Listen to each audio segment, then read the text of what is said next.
नमस्कार, मी अजय जोशी. राज्यमान्य न्यूजमध्ये आपलं स्वागत आहे.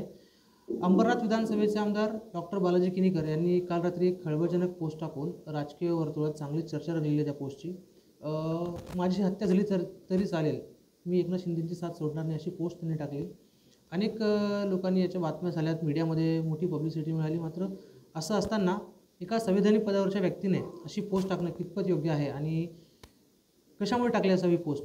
आपल्यासोबत जाणून घेण्यासाठी राजेशजी वानखेडे आहेत. आपण त्यांच्याकडून जाणून घेणार आहोत याबाबत. राजेशजी नमस्कार.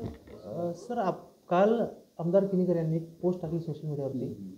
तब्बल 15 वर्ष आमदार राहिलेली व्यक्ती आहे आणि नुकतीच विधानसभा निवडणूक देखील तोंडावरती आहे आणि अशी खळबळजनक पोस्ट त्यांनी टाकली. काय कारण असावं? तुम्हाला काय वाटतं? आपण 2014ला त्यांचे विरोधक होतो. मी त्यांचा विरोधक कधीच नव्हतो. राजकीय निवडणुकी आम्ही एकमेकांच्या विरुद्ध लढलो, याचा अर्थ असा नाही की आम्ही विरोधक आहोत. बालाजी किनीकर माझे खूप चांगले मित्र आहेत. आणि राहिली की काल त्यांनी जी पोस्ट केली रात्रीच्या वेळेस, मला वाटतं 10:30-11च्या सुमारास केली असेल, तर तुम्ही पण थोडं समजून घ्यायला पाहिजे की कुठल्या परिस्थितीत त्यांनी ती पोस्ट टाकली असेल, त्यांची मानसिकता त्यावेळेस काय असेल, किंवा कुठल्या प्रोग्राममध्ये बसले असतील त्याच्यानंतर टाकलेली ती पोस्ट आहे, मूडमध्ये असतील टाकली असेल. पण मूडमध्ये असताना माणसाला हत्या होईल असं वाटू शकणं म्हणजे हे काहीतरी एक वेगळं गणित असावं. 15 वर्ष आमदार राहिलेली व्यक्ती, ज्या आमदाराकडे कमीत कमी 10 ते 15 bodyguard, gun machine, revolver, pistol घेऊन त्यांना बॉडीगार्ड आहेत, तर त्यांना कोण मारणार? आणि विषय तो बघितला तर मी ते कचऱ्याचा विषय काहीतरी होता. आणि एका CEOला एक आमदारांनी जर विचारलं असेल की कचरा का उचलला जात नाही, तर त्याच्या मनात एवढी भीती त्या CEOच्या बद्दल काय आहे की त्याला असं वाटतं की माझा मर्डर होईल. आणि कोण त्यांचा मर्डर करणार आहे? काय कचऱ्याचे जे ठेकेदार आहेत ते करणार आहेत की अजून कोण आहे? होऊ शकतो त्यांनी एखाद्या कचऱ्याच्या ठेकेदाराला अशी बोलले असतील, काही त्यांना भीती वाटली असेल त्याची. पण तर शिवसेना हा पक्ष आहे, आता विधानसभा निवडणुका तोंडावरती आहे. कुठेतरी पक्षाला किंवा त्यांच्या प्रतिमेला हे काय बोलतो त्याला आपण मायनसच ठरणार आहे. पण असं असलं तरी एक आमदार ज्याला जीवाची भीती वाटते, बॉडीगार्ड असताना, आणि आपण देखील आता विधानसभा निवडणुकीमध्ये त्यांच्या विरोधात पुन्हा एकदा उतरणार आहात, नक्कीच हे कुठेतरी तुम्हाला म्हणजे काय वाटतं, गणित काय असावं या बाबतीत? एक 15 वर्ष आमदार राहिलेल्या व्यक्तीला ॲक्च्युली शहरातला कचरा साफ करा या गोष्टीवरनं भीती वाटणे, म्हणजे त्या व्यक्तीने ते ॲक्च्युली निवडणूक लढूच नाही. घाबरणाऱ्या व्यक्तीने कशाला निवडणुका लढायच्या? आणि त्यांचं ते काम आहे की आपल्या मतदारसंघात जर कचरा असेल तर तो साफ करून घेणे.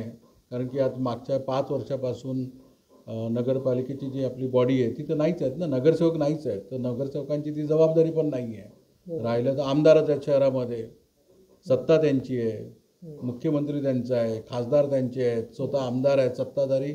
मागील 5 वर्षापासून ते सत्ताधारी आमदार आहेत. ठाकरे साहेबांसोबत सुद्धा ते आमदार होते मुख्यमंत्री असताना, आणि आता शिंदेसाहेब मुख्यमंत्री आहेत तरी त्यांच्यासोबतच आहेत.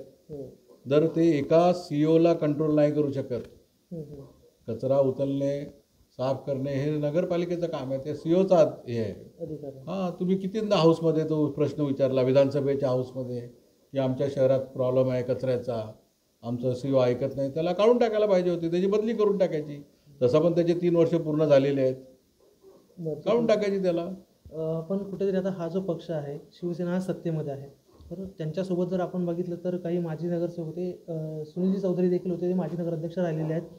मग कुठेतरी असं वाटत नाही का की शहरातल्या विकास कामांबाबत सत्ताधारी आमदार असतील किंवा जे माजी नगरसेवक, आता प्रशासकीय काळ चालू आहे म्हणून माजी नगरसेवक, ते कुठेतरी कमी पडत आहेत किंवा त्यांच्याकडे पाठपुरावा होत नाही, असं तुम्हाला वाटतंय का?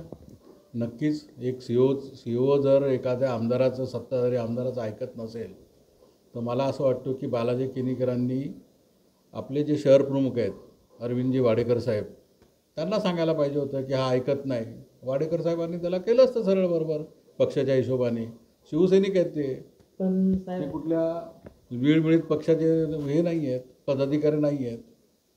अण्णाच्या एका फोनवर अख्खं शहर साफ झालं असतं की नाही? तुम्हाला काय वाटतं? तुम्ही तसं पत्रकारिता अंबरनाथमध्येच करता ना. नक्कीच झालं असतं. पण किनीकर आणि वाळेकर यांचे जे राजकीय वाद आहेत किंवा जे 2 गट पडलेत ते नाही कुठेतरी मॅच होत. त्यामुळं मग जे सत्ताधारी आमदार आहेत, 15 वर्षांपासून आमदार आहेत, ते विकास कामांना कमी पडत आहेत का? तुम्हाला काय वाटतं विकास कामं झालीत अंबरनाथमध्ये तशी? कचऱ्यापासून पकडलं आपण, पाणी समस्या असेल किंवा मग मोठमोठे प्रकल्प असतील.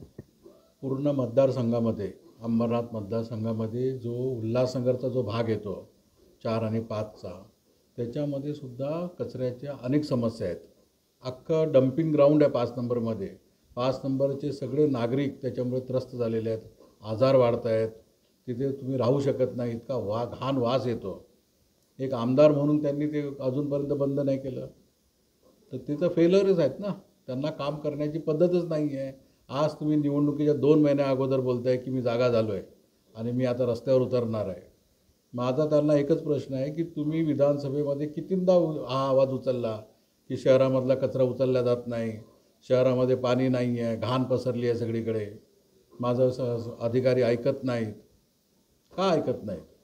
याचा अर्थ तुम्ही कॅपेबल नाही आहेत. तुमच्यापेक्षा एक चांगला नगरसेवक, आमच्या साधा एखादा नगरसेवक जरी असला ना तरी तो सुद्धा हे प्रॉब्लेम सॉल्व्ह करू शकतो, असं मला तरी वाटतो. मतदारांना काय आव्हान करायला?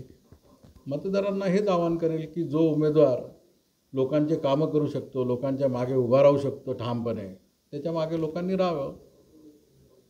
नक्कीच आपण बघितलं 15 वर्ष कचऱ्याची समस्या जी आहे ती अंबरनाथ शहरातली सुटलेली नाही आहे.